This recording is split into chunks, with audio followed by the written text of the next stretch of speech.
Hi, my name is Greg Milner. I'm from Milner College, and I'm going to show you how to make a buttonhole. Now, I've done a little bit of prepping up with some leaves here. Leaves are always optional. However, if we're going to use a leaf at the end, often we like just to fold it over. So I've got a camellia leaf here, and I'm taking the wire through next to the backbone. Bring it around, do an arch, fairly tight, come back in. So we're piercing through. Press that nice and tight, so it's not too wide. Pull it through and down. Now you can do a twist if you want to, but if you do, make sure you hold with your index finger and thumb very tightly. Take some parafilm,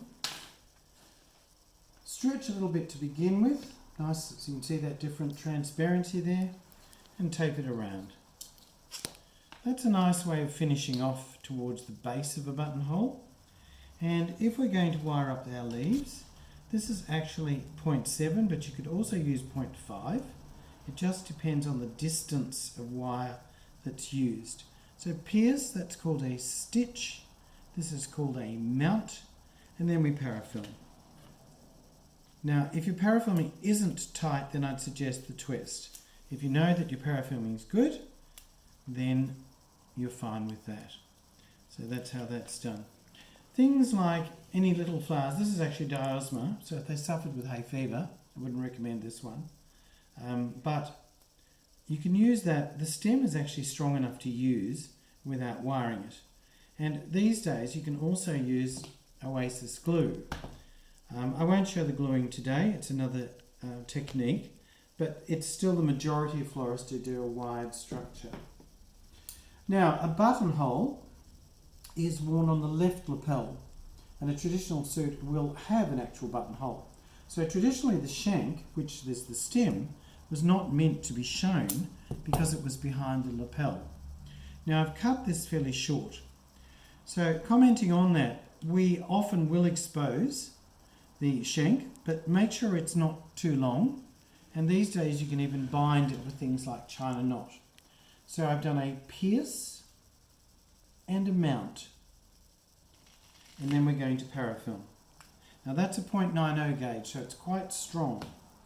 So taping that, taping over the end. By taping over the end, you're airlocking any moisture into that bud. Make sure that your rose is nice and clean. This one's fine, but just make sure there's actually a mark on that sepal, so we might even remove that, and that gives us the full value of the rose. Alright, so as far as construction is concerned, if we were going to do this in camellia leaves, quite simply, put a leaf behind, but not too big, that frames the buttonhole, and we're going to use a couple of leaves because we've wired those, and we're just arching those towards the base. So we might just lean those one over another, just to give a little bit of base finish. Bring that around.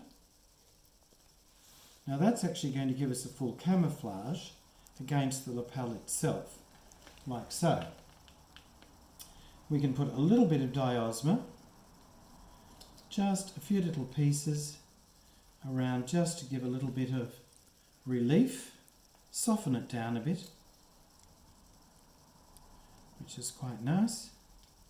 We might even have one if we can get it in towards the top. Now, if you're in doubt, you may want to wire these, but to be quite frank, they are quite firm. So there's our structure there, which is quite nice. So we're then going to cut the shank, not too long, take our parafilm, and we're going to tape right up to that junction and bind around. So I'm going to lift that up so it's out of the way for the taping.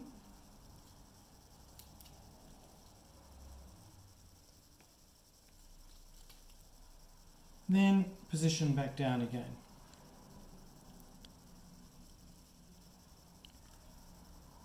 Take a little bit of spray.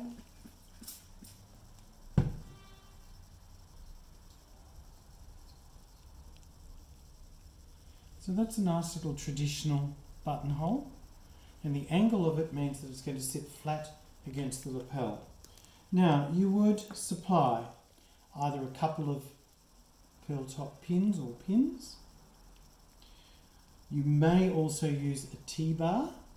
Now that's like a little safety pin at the top. If you do use a T-bar, you're going to need to parafilm that in against the back so that it can be fastened. So that's another thing. If this shank was shorter, if we made this shank shorter, we could actually put it into, so it just needs to be a little bit shorter. That's a decorative base. Now they come in black, silver and so forth. If you choose to attach with a magnet, then I'm going to suggest that's magnetised against the wires already. Now some florists actually glue that on using Oasis cold glue or hot glue. My recommendation would be that you actually take your parafilm, stretch it and take it across the magnet. Now the reason why I'm going to recommend that is that even with gluing, it still can come adrift. And you don't want to take that risk. So by having that glued on, straighten that up, you can see there that it does the trick for you. Now that doesn't affect the magnetism.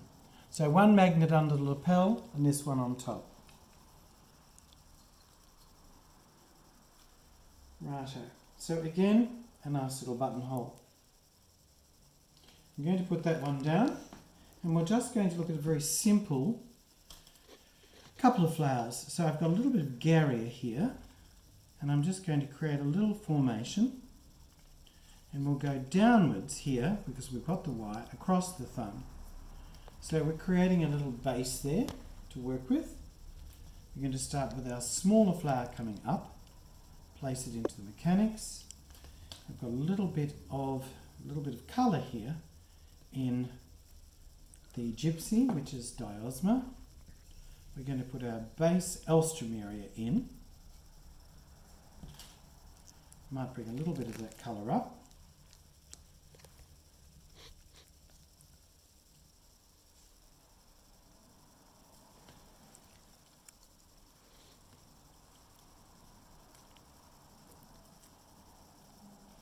And that just gives us a very simple bud to slightly larger, more colour here, a little bit less colour coming up towards the top.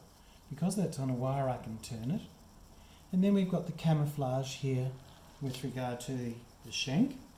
So let's take that together. So we cut,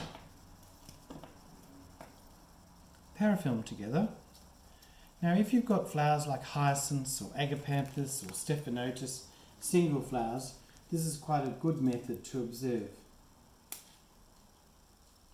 Just bringing that down.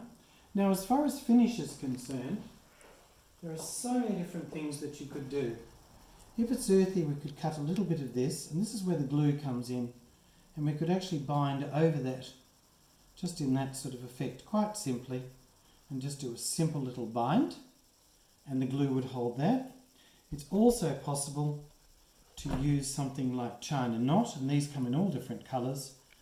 If you started up there, put a line of glue just down the back, and I'm just going to roll this very roughly, but the glue would hold it had I put the glue on, so you'll actually get the effect. So we do that fairly tightly. You only need the one line of glue down the back, and you can see I wouldn't be touching it. And then we get to the very, whoop, just missed it, to the very end. So that's a China knot bind on the shank, which is just nice for a little bit of extra. Alright, so let's just traditionally put the pin in there. Don't ever forget it's got to be fastened. So just a little spray, and that's a very, very simple buttonhole as opposed to our rose buttonhole that we started with before. So there's those two. Hope you enjoyed watching the buttonholes. For more information, you can gain it from my book, The Skill of Flower Arranging. And I hope you enjoyed looking at that session. Thanks very much.